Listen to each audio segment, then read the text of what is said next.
Hey race fans, I'm Miss Spring Cup Brooke and welcome to a very special NASCAR live chat. We've got not one, not two, but three drivers who are contending for the championship title in the chase for the Sprint Cup. In fact, my very first guest here today, Kevin Harvick, driver of the number 29 Budweiser Chevrolet. Thanks for hanging out with us. Thank you. I'm glad to be here. Yeah, so you've had a very busy morning so far, talking to a lot of media. This is a momentous occasion. We're here at Homestead-Miami. What does it mean to you to be here today, knowing how long and exciting the season has been so far? Well, the good news is if you're here, it means you have a chance. So that's a good thing. And hopefully, as we go through the weekend, we can do a good job with our car and make the right adjustments and keep ourselves in contention and hopefully have a chance to win the race, because that's really our main goal for the weekend is to try to win the race, and everything else will have to take care of itself to have it all fall into place. But we'll control the things that we can control, but we're here a day early, and that's a good thing. Now, by the way, if you're watching right now and you have a question for Kevin, let us know in the sidebar to your right, I believe it is. We're taking fan questions all afternoon long, the next hour, in fact. But I have a question for you first. Your fourth best driver rating here, averaging a 10.6 running position. You finished twice in 5 top 5s and completed all but one of 3,209 laps. So yeah, those are some big numbers. How does it feel having numbers like that backing you? Well, this has been a really good racetrack for us, even when it was flat before they reconfigured the track. I know I'm showing my age at this particular point, but it's been a racetrack that we've been fortunate to have performed well. So hopefully we can get the first win in the win column this week. We've been really close on several occasions, and hopefully this is the weekend. I hope so too. All right, our first fan question for you. Ready? I'm ready. All right, this is a great Twitter handle or user handle because they sound happy. Their name is Happy Camper 4. Happy Camper 4. Yeah, they call you the closer. Yeah. What do you think it'll take to close on Sunday? You know, I told somebody earlier, I said, you know, this would be the kind of goofy scenario that we would win the championship in, just being the total long shot in the dark and being able to make it happen. So, you know, that would be great. We've been fortunate to be able to have won a lot of races in the past, but a lot of them have been dramatic and exciting in the last couple laps, and you know, so but a W is a W, and hopefully we can put ourselves in the win column this weekend here in Homestead, and you never know where the rest of it will fall. And having so much to pull from at this point with the whole season behind us, is there a moment that you kind of wish you could go back and relive, maybe a crucial moment where you think you could have pulled off that win, add that W column? Well, you know, I think, you know, I wish the restart rule would have been what it was when we were at Michigan, because I felt like if it was, we probably could have won that race on the last restart there. But I think for me, the one moment that I look back on is probably the chase race at Loudon. We didn't run very well there. We finished 20th, and you look at all those points that we gave up on that particular day. We had a test plan to go up there and use one of our tests, and it rained it out. So that weekend, if it comes down to like 10 points or something, that would be the weekend that you would point at and say, wish we could do this over. Now, talking about those W's, I love it, those wins. 2005, 5 wins, I believe. Yeah, 5th race victory would match your season high in 2005. If you can manage a win here this weekend at Homestead-Miami, is that going to satisfy some of your goals for this year? I think for sure. I think we've been fortunate to have won several races this year, and really, it's, if you count the non-points races, it's probably it is our highest win count that we've ever had in my career at RCR. So it's been a very good year. We started the year off right off the bat at Daytona with winning the Unlimited and the qualifying race down there, and went through the year and won 4 more. So it's been a great year, and everybody's done a great job, and hopefully we can close it out. I love that you mentioned the Sprint Unlimited race, because that was my first victory lane ever as Miss Spring Cup, and I got to share it with you. Yeah, so I hope I get to wrap up my whole season. Yeah, it was chilly out there in cold. Daytona. All right, our next question comes from Zoltar Speaks. This is your last race with RCR. What would it mean to go out in victory lane or as a champion with Richard?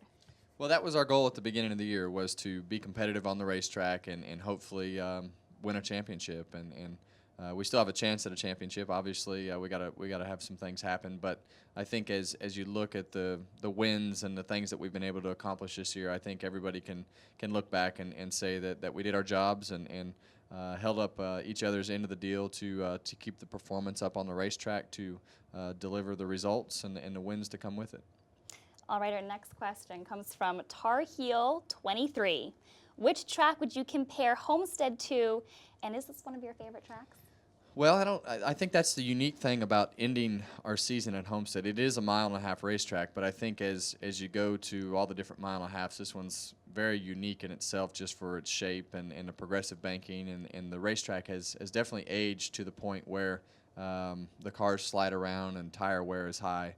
So it's very unique compared to what we've done in the past. It takes a little bit different setups from our basic 1.5 mile setup package that we normally run. So it's a fun racetrack, and it was fun when it was flat, and it's fun now. And as the years have gone by, the asphalt has worn out and the groove has moved closer and closer to the wall. So hopefully we can get that high groove going good and have a fast car. It is a high groove here, and what does that feel like going around the corner when you're that close to the wall? And I think it is a crucial groove to be running if you actually want to have a chance to win here. Well, you just know that your margin of error is very slim. Usually the high groove and running it really well and fast, comes with some high consequences if you make a mistake and get into the wall and knock the right side of the car off. So it's a balance between how hard you push the car and how close you get to the wall and how much throttle you give it and everything, just to protect your car to a certain degree, but you also want to get as much speed out of it as you can. So the higher the risk, the higher the speed. And it's all that balancing game too, That's right? right. Absolutely. Our next question comes from Michelle B_1975. Do you find it more or less stressful to bring your families with you to this race? I love having my family around. Obviously sometimes the travel kind of gets in the way of having them at the racetrack, and Keelan being sick sometimes gets in the way of him coming to the racetrack. So other than that, they're usually here. So I'm sure that nap time will probably be over when we get back, and he'll be wide open and looking for something to do outside of the walls of the motorhome. So it's always fun to be able to get your mind off of the racing and be able to spend time with them. I love that you mentioned Keelan, because last weekend in Phoenix, you had a big moment there, but I kind of feel like Keelan might have stole the spotlight from you a little bit. I mean, he waltzes in with Mama, not so happy at first, but as soon as he got in your arms, he was beyond thrilled. So, do you think he's your good luck charm at all? Yeah, he's been to victory lane 2 years in a row at Phoenix, so he definitely can't be bad luck. So we like having him around. He's been at a couple wins this year, and he hasn't been at a couple wins. So, but he was not happy last week walking into victory lane. Not when he first got there. Yeah, he could see me, and usually when I walk out of the motorhome, it's a major meltdown. And if he sees me and he wants to come over and be held. So last week, I wound up with Keelan during the interview on TV so that he would stop crying. And he was on your shoulders, too. Yeah. It wasn't even like you were holding him. He was up there, and he was taking in the whole scene. Oh, That's a really cool experience, too, for a little kid like that. Is. All right. Speaking of Phoenix, how important do you think it is to have that kind of momentum, having won the most recent race, going to the final race, to take it all here? Well, I think anytime you can get into victory lane, you're excited about it. But I think coming at this particular time of the year is a good time to have that momentum and know that coming into this week that we really need to win the race to be able to keep ourselves in contention, just to have everything else happen. So it came at a good time.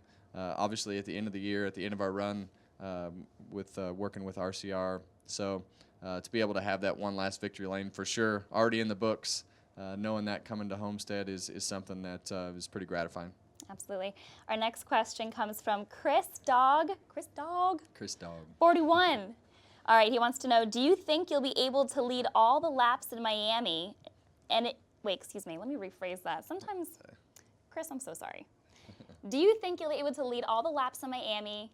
And if you can, will you win the championship? I think that's what he was going for. Yeah, well, I think as we come down here, there's a lot of different scenarios that you look through, but I don't think we'll definitely probably won't lead every lap. I don't think anybody will. I think there's too many strategy scenarios, pitting scenarios, a lot of things that are going to go on during the race. So I think for us, you want to lead the most laps and win the race, and that would be our best chance to have a shot at winning the championship. All right, we'll look for you at the head of the pack then. Our next question comes from Josh Daniel, who wants to know, and I want to know this too, everyone does, what does a driver do during the off-season? Yeah, well, this off-season's a little bit different, but for the most part, you do your photo shoots. The last couple of years, NASCAR's had a test, and again this year there'll be a test in December at Charlotte to go through some of the new rules that they want to implement on the cars. So I think we have 4 or 5 photo shoots in December. Whew, does that ever get old, by the way? Or well, are you kind of just, do you practice your faces in the mirror, maybe? Yeah. The happy face? Well, I don't know about that. The serious face? Yeah, the serious face, the happy face. You Just have one face. the multitude of faces. But, this year it's just, usually you're like, man, I got to go do the photo shoots. I got to go do this. I got to go do that. I just want to take a break. And this year it's just going to a new team. I'm pretty excited about going into the off season and meeting all the new people and doing the photo shoots and meeting everybody that's involved with everything. So I'm pretty excited about it. But even at that, you still get to sleep in your own bed at night. That's so cute, yeah, too, so isn't it? doing things during the day is not as bad when you get to come home at night. Absolutely. There's Yeah. no place like home. No, there Even really if you're on the road most of the time, no place like home. All right, our next question comes from Stacy Albano. Kevin, what is your favorite moment during your 12 years at RCR in the Spring Cup Series? It's a lot of time to pull from. Yeah, that's. I think that'll probably become more clear as I go through time and you look back on things. It's always easier to look back and when you're not in that position anymore. But I think for us, I would probably have to say the Daytona 500 just for the fact that it's our sport's biggest race. Knowing that Richard has only won it one other time with Dale, and to be able to put that on the resume and be able to experience that experience of winning the Daytona 500 and being that exclusive club of drivers, that small group of drivers that have been able to experience that is something that's pretty special. Earlier during your press conference here at the Media Center at the Speedway, it was announced that the winning driver of the championship would also be able to cast a vote for the 2015 Hall of Fame.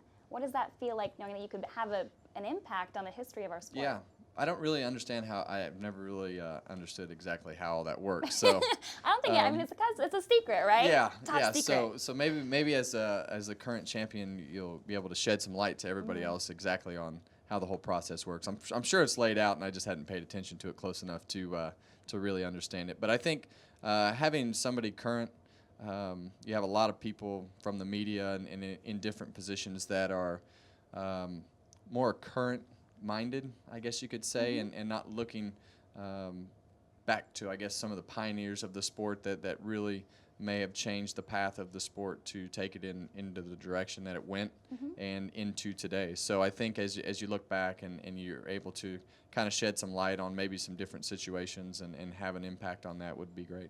Is there a driver that you can think of, past or present, that you would elect if you even had that choice into that running? Man, I'm gonna sound really bad right here because I don't even know who's in the Hall of Fame. Is that bad? It's okay. Hey, go visit in Charlotte sometime. Yeah, Jeez, that's right. You don't live so far away. Yeah. All right, we'll let you think about that one for a Okay. little while. Our next question, and forgive me if I say this incorrectly, but Ostendorf 13. Who do you think has the better driving skills between your title contenders, Matt Kenseth and Jimmy Johnson? Oh, wow. Well, I would say neither of them are slouches, so I'm going to stay neutral on this one. So Smart call. Yeah, so it's everybody has their favorite racetracks and their places that they've had a lot of success over the years. But I think as you look through time, I think in order to be in this position, you have to be able to have not only be competitive but win on all different types of racetracks. So both of those guys do a great job, and that's why they're here today. That's why all three of you are here today. That's right. You all belong here. Our next question. Whoops, I'm closing out. By the way, I'm using my Samsung Galaxy Tab 3. It's pretty cool, Nice. right? Taking all your questions on this device. It's just $49.99 if you're interested in purchasing one. Robert in Alabama wants to know, what wonderful pranks do you have planned at SHR next season? Yeah, that's Pranks. going to be fun. I think some of the pranks will probably come on the nationwide side of it with those folks over there. They seem to be pretty adamant about our weekly pranks over there at JR Weekly Junior pranks. Motorsports. Yeah, daily. Daily. Yeah. So I haven't been to the shop yet, but I have a feeling that when I go the first time, that I need to have my guard up. I think there's that typical, like, I don't know if you're, when you're in high school, they tell the freshmen there's a pool on the roof, right? And they're going to send you to the roof a couple times. So I'm going to go into the shop the first time and probably be on edge just for the fact that I don't know if anybody. Are you serious? Are you joking? Is there something on fire behind me? Oh, gosh. What's going on here? All right. Oh, boy. Well, you can always get them back, too, right? That's right. That's not out of the rule book, I don't believe. Yeah, if you're going to start it, you got to be willing to take it. Exactly. Exactly. All right, next question for you. Ooh, this is a wonderful handle. We live, laugh, love. Wait, let me try that again. We live, love, laugh. Important details, right? Okay. Wants to know if Kevin thinks he can compete for a title right off the bat with Stewart Haas. You know, I believe so. I think that I think that there's a lot of people that have been put in the right spots. Feel really good about Rodney Childers coming over as the crew chief. I think he's been a part of the team now for several weeks, and I think he's had a choice of a lot of different people to put in every position. So I think as you look at the resources, obviously Tony won a championship a couple years ago, so there's a lot to draw from an experience side of it with he and Kurt with their championships, and so I think as an organization, with the Hendrick tie, I think there's a lot to draw from. So I think we all expect to be competitive right out of the gate, but I think knowing realistically that there will be some bumps in the road. It's just a matter of handling those bumps and navigating those the best that we can. But, I think we all expect to be competitive right out of the box. I know we all can't wait to see what happens next year. It's going to be very thrilling. Emily wants to know if we'll ever see Delana back in a fire suit or racing. I would say probably no to both of those. All right. But you never know on the fire suit, but her racing career is over. All I can promise you that. Now. I've seen her drive. She drives fast on the road, but racing just takes so much time, especially being a mom. It's just it would cut into the time tremendously. Yes, though it is key to get to some places quickly when you have a little one in the back seat. That's right. Well, she has no problem doing that. Exactly. Yeah. All right, we only have a couple minutes left, so I'm going to just rattle off a few of these here. Little Gage 03, do you have an ideal setup for the championship race? I have no idea. Hopefully it's a fast one, but those guys will run through thousands of scenarios through the simulation system, and we'll run through a lot of different things as we go through practice tomorrow for options on race day. So you just never know exactly where you need to be. The simulation will point you in a right direction, and then as a driver and crew chief, you have to make the right decisions on the direction that you need to go. So the mile-and-a-half racetracks have been really good for us this year, and hopefully this one's no different. Well, I think that's a great note to wrap up on. Thanks right. so much for hanging out with us. So we're wishing you good luck this weekend. Have fun out there. Thank you. And coming up next, we're going to swap out the hot seat for Jimmy Johnson. Sounds good. Thank you. All right, I'll grab that for you. Thanks, Kevin. Bye. All right, guys, we'll be right back in just a little bit. We've got the current points leader who's joining us shortly.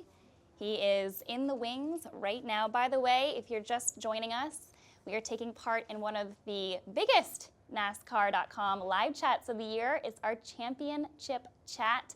We've got 3 drivers stopping by. In fact, Kevin Harvick was just here for a little bit. We talked all about his season so far, what his thoughts are going into the race today. It's a big one. He's sitting third in points, and depending on what happens here on Sunday, he could be your new championship. It's very possible. Jimmy Johnson coming up next, our current points leader and the guy to beat. He's got a big target on his back. I think he's actually just outside the door right now. Oh, just kidding. All right. He'll be here in just a moment. But like I said, if you want to participate in our chats, we are looking for your questions. In fact, this is all about you. So if you have a question for Jimmy, and coming up after Jimmy, Matt Kenseth, let us know in the comment box on the side of your screen. In fact, we've had some great questions so far. Forewarning or fair warning, sometimes I get the names wrong, so don't hate me for that, but we'll do our very best. In fact, here comes Jimmy right now. How you doing? Good. You've had a busy afternoon so far, yes? We've been chatting a chase for the Sprint Cup details all day. Yeah, it's been busy, and I missed this presser I think in 11 when Tony and Carl were racing for it. And as much work as this day holds, you're pretty bummed when you're watching it broadcast on NASCAR.com and hearing about it and reading about it elsewhere. So happy to be here and to be working. So it's got to be a little bit imagine you get a little bit anxious being here at the track and not being behind the wheel of a race car. How does that feel for you?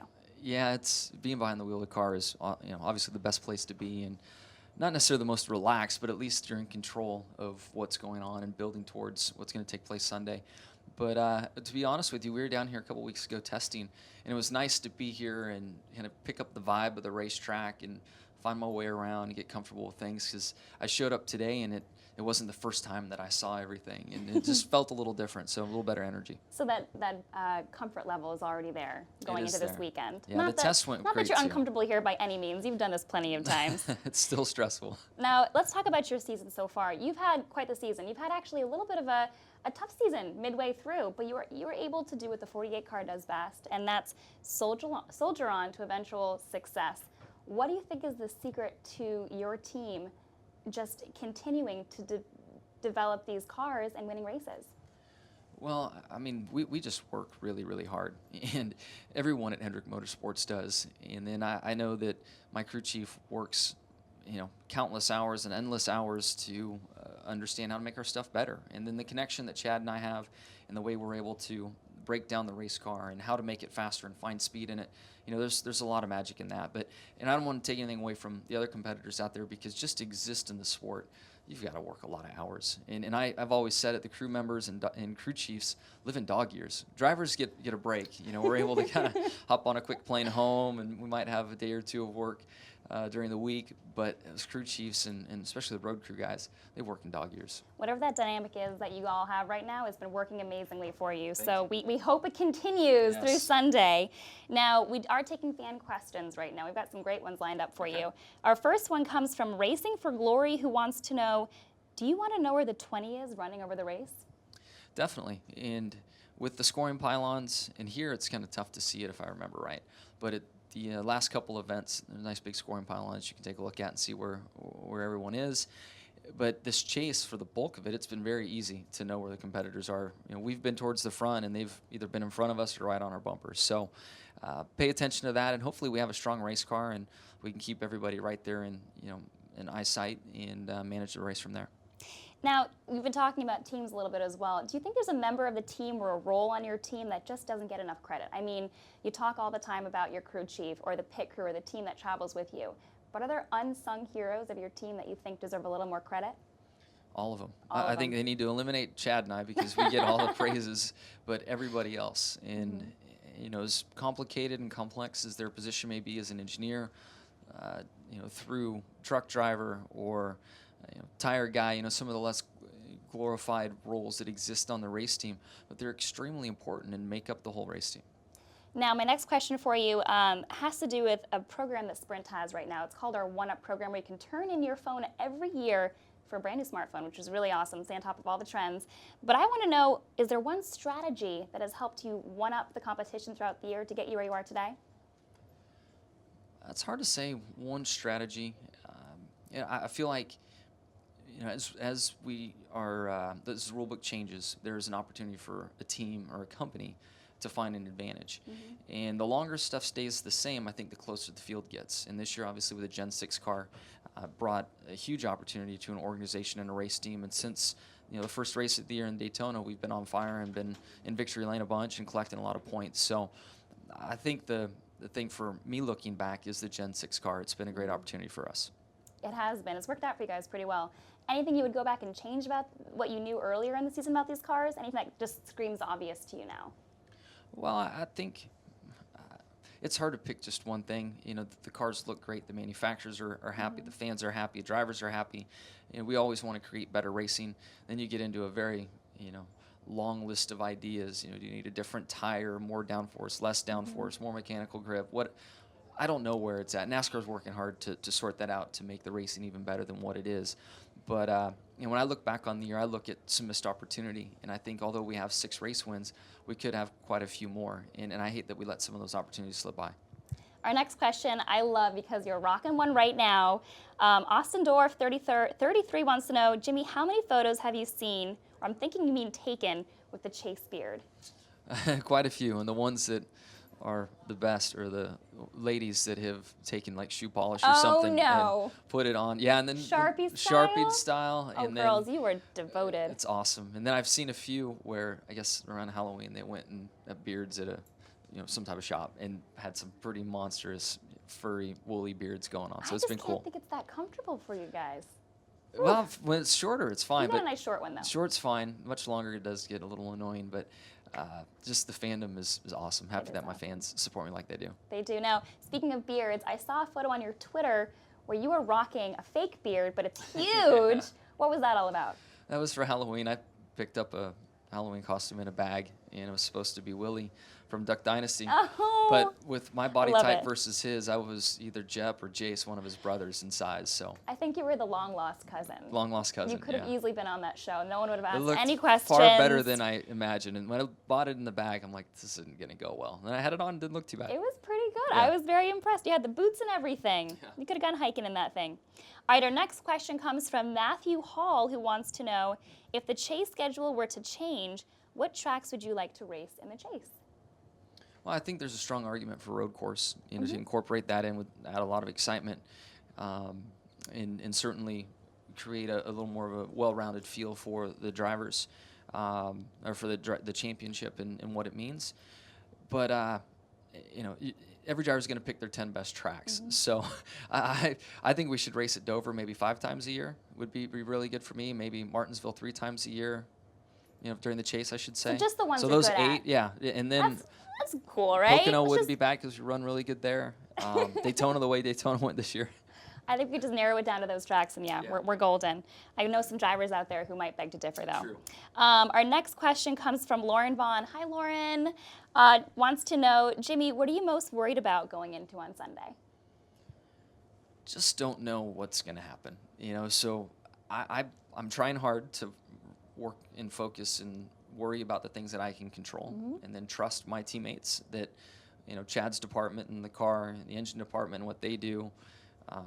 As you work down through Ron and the mechanical side, then we have electric side and shocks, springs, all those guys and what they touch and what they do.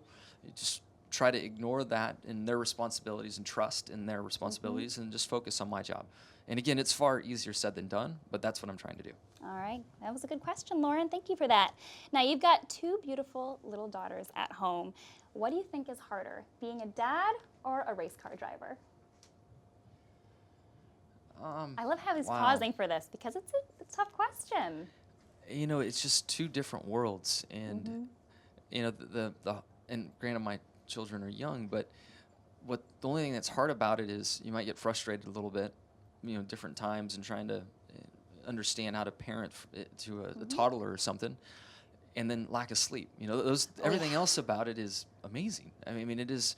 Sure, it's hard. You want to make sure you're doing the right thing, but it's a different type of pressure and worry that goes on because you want to raise good kids. So, the racing side, there are so many other variables and personalities and competition. Competition is a weird environment and creates a lot of uncomfortable emotions too. So, home is a very peaceful, amazing space.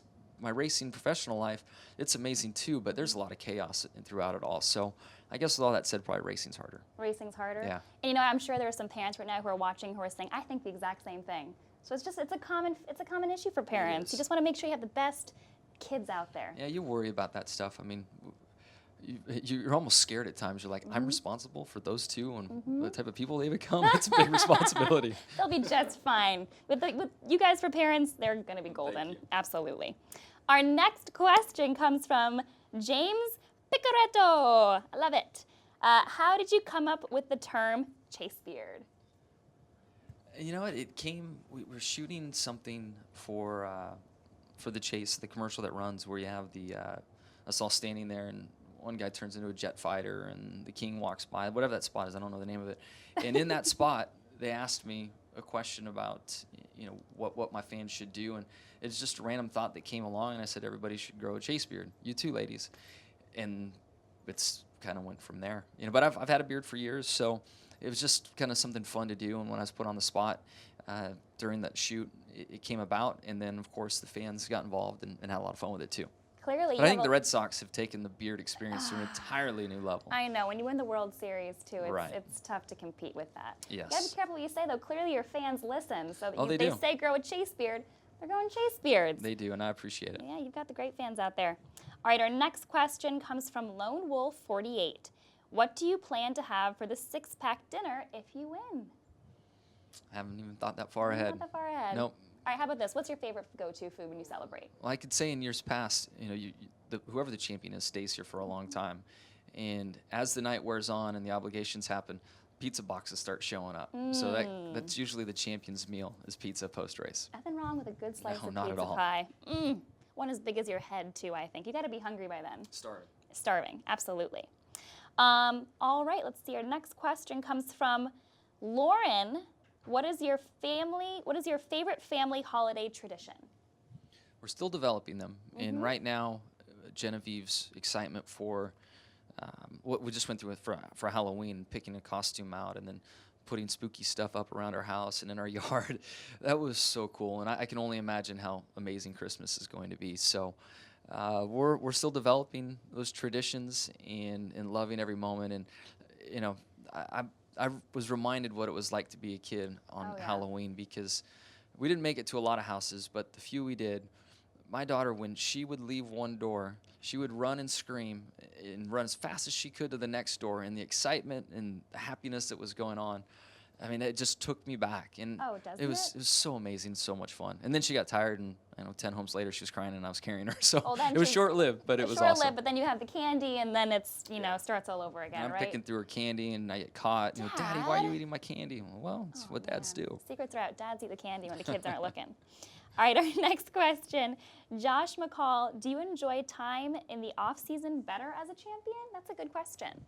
It's hard not to. Yeah. I mean, you get the big trophy and get to chill out and relax, and you go to Las Vegas and have our whole industry honor you. So that kind of sends it into overdrive and makes the off season really nice. Now, we've got plenty of trophies already, but if you do win this one, do you have a special place picked out in your house for where the trophy will go? No, but we'll find something cool to do with it. I haven't thought that far ahead. He's just living in the present. It's not. I hope to have that problem, and I will find an amazing spot for it. I know there's a lot of fans out there hoping the same thing. Six-pack. Hope so. All right, next question. Louis Marcalo, I'm from Europe. Would you like to see the season end here? Hello, Louis from Europe. I love to travel, and I love Europe. I love to experience different cultures and see and experience. So I am all for it. I'm not sure the other drivers feel the same, and a lot of the other crew members. But, the biggest issue is logistics, trying to make it all happen. I don't see it happening. Yes, I would love to, and just the reality of it's pretty far-fetched. But I can say I've raced in the Race of Champions event a few times in a variety of places, from Spain to Paris and, in France, and then also in London. And it is so neat to race on foreign soil. And surprisingly, as you're there competing and you don't speak the language and you're not sure there are NASCAR fans around, I've seen some 48 flags, and there's die-cast cars that come out. So I do know that people around the world watch and enjoy our racing and greatly appreciate it.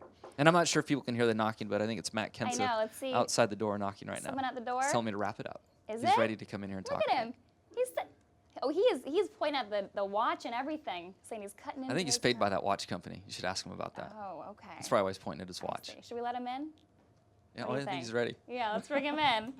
He's hanging out by the door. Hello. I just set you up for a nice plug about your watch deal. Yeah. So now this is what competitors do. They help each other out. Apparently. What are you standing there for? Come on over. Don't be so shy. See ya. You want to stick around too? Or do you No, want to no, head out? I've got so much to do. All right, we're gonna let Jimmy I got so much Johnson preparing go. to do. He's got a lot of. He's got a big week ahead of him. Thanks so much for hanging out with us, Awesome. Jimmy. Thank Good you. luck and Thanks, have fun out everybody. there. You got it. Thank you. All yours, buddy. All right. Thanks, man. Appreciate it. Look at this. Hey, you don't have to He's worry about knocking on the preparing. door. I just went and prepared your car for you.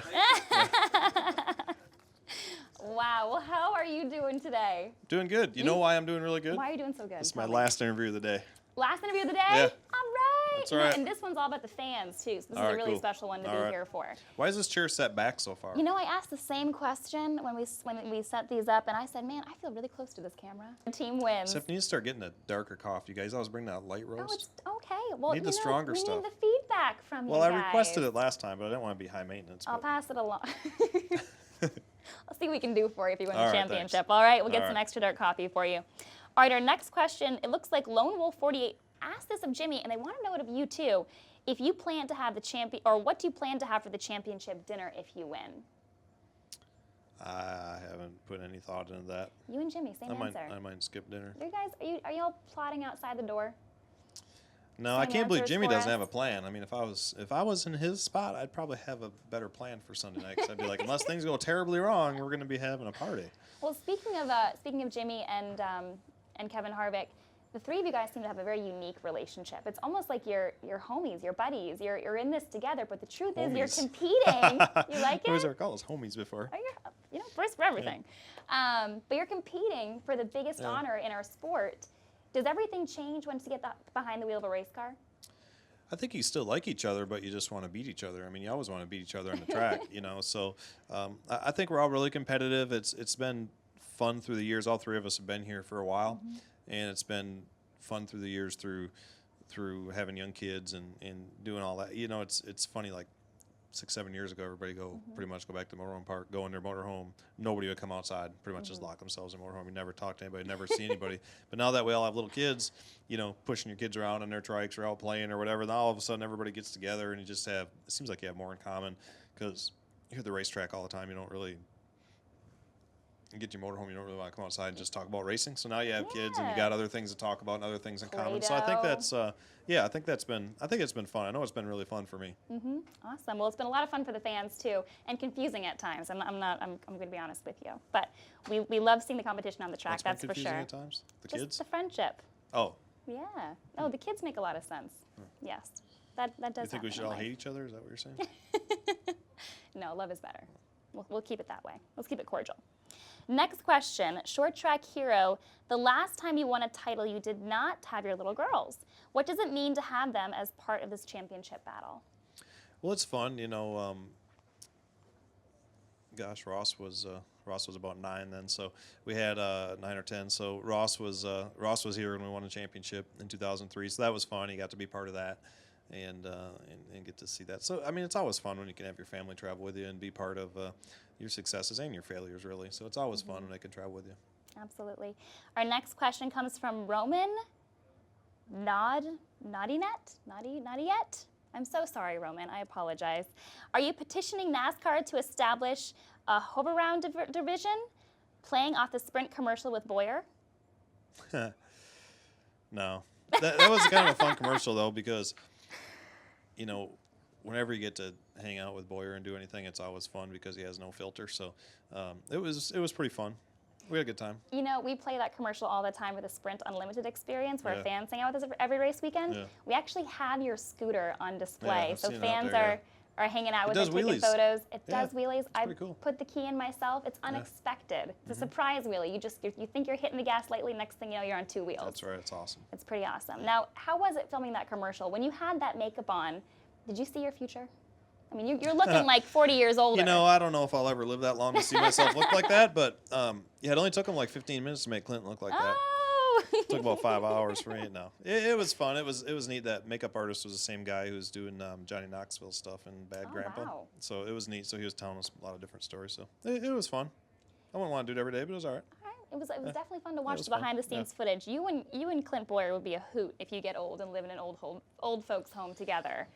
Yeah, I don't think that's gonna happen. Holy smokes, that would be amazing. All right, next question.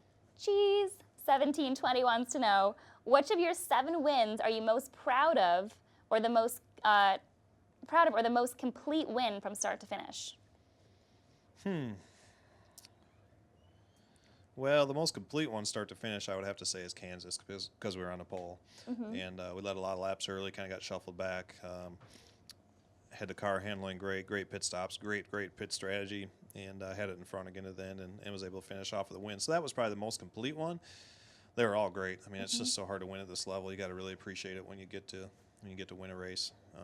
You know, went before, I think almost 2 years without winning. So it's you have to appreciate them when they're there because you just never know, if or when you're going to get another one. So Vegas was really special. It was our first win together as a group. It was Dollar General's first win as a Cup sponsor. It was our third week racing together, so that was cool to get that early.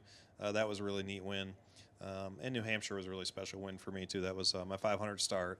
Home Depot and Dollar General and JJR got together, made a special paint scheme for me, silver and black for the 500 start and all that stuff. They kind of did it all for me, so that was a little bit overwhelming, and certainly made me feel really good. And then we were able to top it off with a win at a track that's been one of my worst tracks. So that was a pretty special one. All right. Our next question comes from James Picoretto. Do you hang out with Joe Gibbs if there's a Redskins/Packers game? I got myself in a little bit of trouble earlier this year. We had our meetings, and Coach always comes to the meeting, and it was the day after the Packers-Redskins game, and I was wearing my Packers sweatshirt and wore it to the shop. And, just kind of, 'cause that's who I am, and I didn't really think he would work him up, but he was not really impressed. He wasn't impressed. If I had to do it over, I wouldn't have wore it. All right. Now we know. Yeah. But I did find out that you can wear that. He doesn't like it. He's not impressed. You can wear it, but you cannot enter the building in a Patriots apparel at all. Kyle tried wearing a Patriots hat the other day. You get kicked out? Pretty much. Pretty much. Close, yeah. Okay. He went and got him something else to wear. Boy, all right, good to know. I'll keep all my fan gear at home if I ever visit you guys. All right, Chris Allen wants to know, Matt, what is your favorite racetrack? Chris's favorite, side note, he wants to know, is Bristol. Oh, you want me to know his favorite is Bristol? Well, he wants you to know gotcha. that. He wants you to be Oh, aware. that his is. Yes. No pressure to say yours is Bristol, too. I've always said Dover, although we haven't ran as good there. I don't know, we run okay there, but we haven't. It's not like it's a dominant track, and it's where we won the most races or anything. It's just I've always liked that track. It's so unique. You drive way down a hill into the corner, way out of the hill. It's really fast. It's really like Bristol, but twice as big. That's always been one of my favorites. But I have a lot of them that I really like. Are there any tracks that you just dread going to? Usually New Hampshire, and we were fortunate enough to win there last time, and usually Martinsville. And we ran really, really good there the last time. So right now I would say my personal worst is probably Sears Point. So there's something to be said about the tracks that you just don't like, seem to like you back. This year they've been better. Yeah. Unrequited love on behalf of the tracks. Next question from Stacy Albano. When do you think Ross will transition into the top 3 series? I don't know. It's a really challenging environment for a young driver to move up in there and to get his first ride. When I moved up, I was fortunate enough where there's a lot of different car owners. There was a lot of, it was cheaper to run at the time. There's a lot of different opportunities out there to get in cars, and opportunities are a lot, fewer and far between. Most people want you to sponsor the car, and then they'll put you in it, so it's a different environment. It's a lot harder than it was, but he's been working really hard at it. He's been trying to make his own way, and, so Ross I think Ross has a lot of talent, and I think if he gets a shot, hopefully he'll do good and be able to make something out of that. So I think he'll eventually get a chance. I don't know when. I know he's working hard at it, and he's won some real big short track races. So hopefully he'll get a shot from somebody to move up to the next level. Do you think it's in the genes? Maybe. I don't know. Maybe. I don't know. He when I watched Ross race, especially about 4 or 5 years ago, he was well, I don't know. I hope he's not watching this. He has. I always worry about him. I'm the backwards guy. He says I'm hard on him all the time because everybody always, when he was younger, especially, would tell him how great he was all the time. So I would always tell him the opposite to try to keep him down to earth and make him work hard. And sometimes he doesn't take that right. So anyway, Ross was way more talented than I was at that age. When I saw him first get into late models and stuff, and I first built his first late model for him to run and moved up to super lights and stuff. Way more talent and better than I was at that age. So I think if he keeps working hard at it and he gets a chance, I think he'll do well. We'll have to keep an eye out for him then in future years. Our next question comes from Andres Ailman. From what you can tell, whose driving style is most like yours? I have no idea. He's an individual, folks. I don't really have any idea. One of a kind. All right, our next question. This is a two-parter, is what it looks like. Or what NASCAR Hall of Famer does your driving style resemble? Anyone from the past? Or still unsure? I don't know. That's a tough question to That's ask a me. tough I question. don't think I'm as good as anybody that's probably in the Hall of Fame, so I would hate to compare to myself to somebody like that. So I'm usually, I don't think I can compare myself to anybody there. All right. Well, speaking of which, if you do, when you get to pass or cast a ballot for who will be part of that 2014 cool. running in the NASCAR Hall of Fame, Yeah. that's pretty cool, That is isn't it? pretty neat, yeah. It's a big responsibility. Yeah. Yes. Someone Yeah, could be casting a vote for you one day. I know. I was just thinking that, if I'm fortunate enough to be considered for that, you really need to put some thought into that with some of these younger drivers. Because you make them mad and you think you're a jerk and all that stuff. I never vote for him if I'm on a panel. Start handing out You got to flyers, think through that. Your last couple of cookies. years, you got to start thinking about That's that's right. so true. I say start bringing cupcakes to the track. Maybe Mark will bring cookies or something for Jimmy Johnson this weekend. Maybe he will. Or for one of us. I if feel like one of they'd us be are really lucky enough good to get it. protein healthy cookies though. Yeah. They would not be the chocolate chip kind. It would be 10-calorie cardboard cookies. All right, now Here, enjoy. Have 2 of them. exactly. I have Yeah. more than one. That's my problem with that low fat like Ben and Jerry's. I just end up eating the whole darn thing. All right, our final question. I hate to say it because we're almost out of time. Oh. Comes from John Kozel. Congratulations, John, on getting in just underneath the wire. Do you ever see yourself as a team owner down the road when you're done racing No and way. winning championships? No way. No way. Nope. So I've tried the car owner thing with Ross driving, and I drive it once in a while, but just with Ross driving, and I've determined over the last few years that I'm a terrible car owner. I am way too anal. I like things a certain way, and nobody can ever do it good enough for me. I'm just a pain, so I'm not a good car owner. I would not make a good car owner. All right, so just sticking So I behind will the not wheel. own cars. I might own a few late models or something for me to run or Ross to run or something like that, but nothing bigger than that. All right. Well, what do you think you'll be doing in the future? Too much stress. Too much stress. That's too What much low stress job will you be doing instead? Way down the line. Way down the line when I'm done racing, Yeah.